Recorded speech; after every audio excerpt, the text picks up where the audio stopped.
T. Lobsang Rampa. La caverne des anciens. La caverne des anciens, 1963, une petite incursion dans l'histoire ancienne de la Terre et de ses habitants qui ont caché de l'équipement technique hautement avancé et qui, à ce jour, reste caché. Avec son guide le grand lama Mingyar Dondup, Lobsang a l'occasion de visiter l'endroit où est cachée cette technologie et de voir de ses propres yeux ce merveilleux équipement. Cette technologie est là à attendre ceux qui sauront l'utiliser pour le bénéfice de l'humanité et ce temps approche. Mieux vaut allumer une chandelle que maudire l'obscurité. Avant-propos. Voici un ouvrage sur l'occultisme et sur les pouvoirs de l'homme. C'est un livre simple, en ce sens qu'on n'y trouve ni mots étrangers, ni sanskrit, ni aucune langue morte. L'homme moyen veut savoir les choses, il ne veut pas être forcé de deviner le sens de termes que l'auteur moyen ne comprend pas lui-même. Un auteur qui connaît son métier peut écrire en anglais sans avoir à dissimuler son ignorance en recourant à une langue étrangère.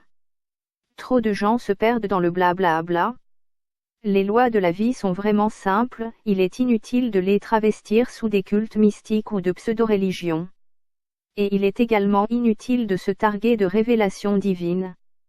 N'importe qui peut obtenir les mêmes révélations s'il s'en donne le mal.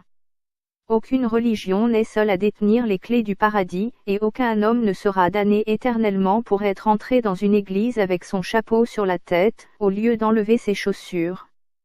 Au Tibet, on peut lire sur la porte des lamaseries, 1 millier de moines, 1 millier de religions.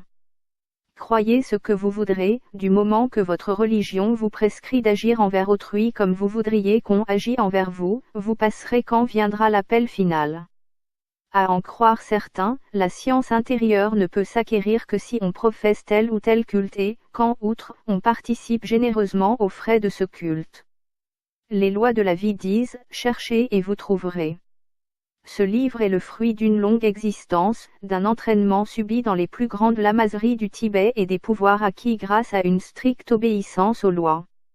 C'est la science enseignée par nos ancêtres du temps jadis, inscrite dans les pyramides d'Égypte, dans les grands temples des Andes et dans le plus important reliquaire de connaissances occultes qui soit au monde, les hautes terres du Tibet.